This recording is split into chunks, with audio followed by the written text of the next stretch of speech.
Hello, welcome back guys, welcome to my YouTube channel Indradhanush. तो जैसा कि मैंने आपको अभी तक बताया था अपने चैनल पे कि 2025 में जो जो मेरे साथ हुआ वो मैं आपके साथ डिस्कस करने जा रहा हूँ। 2025 मेरे लिए अच्छा भी रहा, बुरा भी रहा। अभी तक जो मैंने आपको बताया था, जो मेरे साथ थोड़े से बैड इंसिडेंट्स हुए, वो मैंने आपको बताए थे। मैं केवल ये नहीं चाहता हूँ कि आप मेरे दुख भरी कहानी सुने।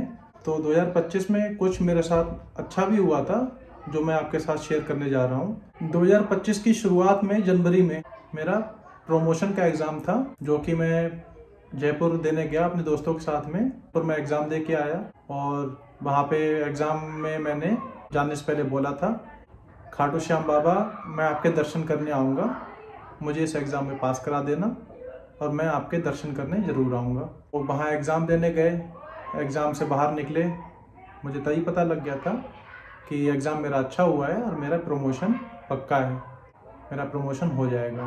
मेरा प्रमोशन भी हो गया। मुझे मेरे दोस्तों ने बधाइयाँ देने के लिए फ़ोन कर रहे थे, लेकिन जिस समय वो फ़ोन कर रहे थे उस समय दिल्ली आया हुआ था। अप्रैल 4 को मेरा प्रमोशन का रिज़ल्ट आया था।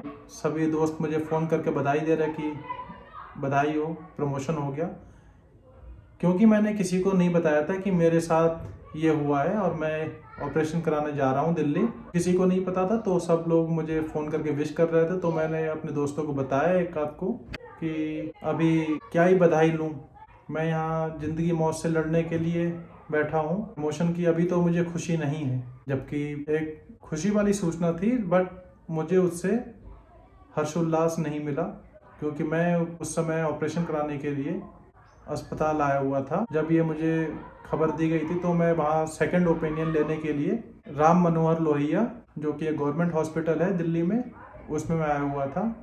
तो मैंने सोचा वहाँ भी एक बार डॉक्टर से ओपिनियन ले लिया जाए कि इसका ऑपरेशन के सिवाय कोई दूसरा इलाज है या नहीं है। क्योंकि आज से अगर 10-15 साल पहले की बात करें तो अगर किसी को पता लगे कि ब्रेन ट्यूमर है या कैंसर है तो आदमी बीमारी से तो ना मरे, बस वैसे ही सूख के मर जाए। तो मेरे अंदर भी डर था, तो मैंने कहा एक बार सेकंड ओपिनियन ज़रूर लूँगा। तो मैंने कहा सेकंड ओपिनियन गवर्नमेंट हॉस्पिटल से लेते हैं। तो राम मनोहर लोहिया में गया, लेकिन वहाँ पे जब मैं पहुँचा हूँ तो इतनी भीड़ देख के एकदम भेड़ बकरी के जैसे लोग वहाँ पे घुसे हुए हैं, एक के ऊपर एक चढ़ के लाइन में लगे हुए। मैं वहाँ पे बहुत ही डर गया और मैंने कहा, डॉक्टर से मिला तो उन्होंने बोला कि क्यों आए हो यहाँ पे। मैंने कहा सर आपको राय देनी है तो यहाँ पे ट्रीटमेंट तो नहीं कराऊंगा, ट्रीटमेंट तो मैं प्राइवेट में ही कराऊंगा, लेकिन क्या इसका इलाज सिर्फ ऑपरेशन ही है या कुछ और भी इसका ट्रीटमेंट हो सकता है। यहाँ पे मेन उनके प्रोफेसर नहीं थे, तो उन्होंने बोला, जो उनके असिस्टेंट थे, कि ऑपरेशन तो कराना ही पड़ेगा और आपको जहाँ से अच्छा लगे कराइए, क्योंकि जो एक डॉक्टर किसी भी दूसरे डॉक्टर की बुराई ऐसा नहीं करेगा, उनका डॉक्टर तो वो अच्छे हैं, आप वहाँ से करा लीजिए, कोई दिक्कत वाली बात नहीं है, अच्छे डॉक्टर हैं। मैं वहाँ से चला आया क्योंकि मैं थोड़ा सा डर गया वहाँ की भीड़ देख के। मैंने कहा मैं गवर्नमेंट हॉस्पिटल अब दोबारा तो नहीं आ सकता इतनी टेंशन में। तो मैं वहाँ से निकल के आया, सीधे मैंने उठाई कार, मैं वहाँ पे दिल्ली में रुका ही नहीं, सीधे गाँव पहुँच गया। मैंने कहा पापा वहाँ पे अपॉइंटमेंट ले लेते हैं और सीधे जाके अब ऑपरेशन ही कराऊंगा। मैं अब सेकंड ओपिनियन या कहीं बार पूछताछ के लिए मैं नहीं कर पाऊंगा, मैं इतनी टेंशन नहीं ले सकता अभी। मैंने कहा मैं 1-2 दिन गांव रहूंगा, फिर वहाँ से चलेंगे और भैया को ही बुला लेंगे, क्योंकि भैया की पोस्टिंग अभी गोवा के पास में है, कर्नाटका में है पोस्टिंग उसकी, तो वहाँ से उसको आने में टाइम लगेगा। मैं अपॉइंटमेंट लेके जो भी डेट फिक्स होगी तब जाके वहाँ पे सर्जरी करा लेंगे। मेरे लिए खुशी वाली बात थी कि मेरा प्रमोशन हुआ।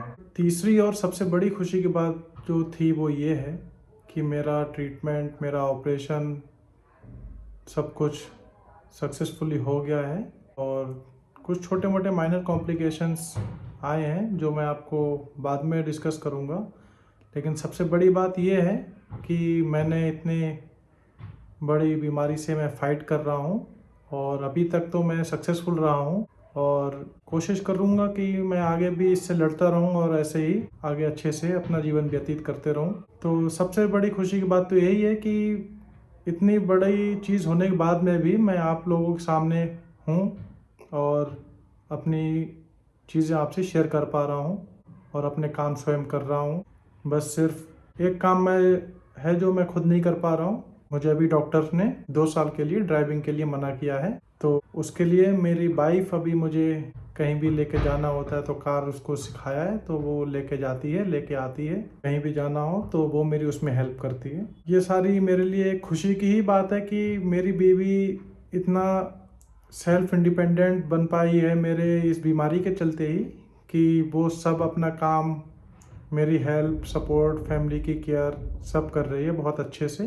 तो ये सब मेरे लिए बहुत ही खुशी के पल हैं कि अब मुझे ऐसा कुछ दुख नहीं है अभी। ये अगर सब हुआ भी है तो भी मैं खुश हूँ अपने जीवन में अभी।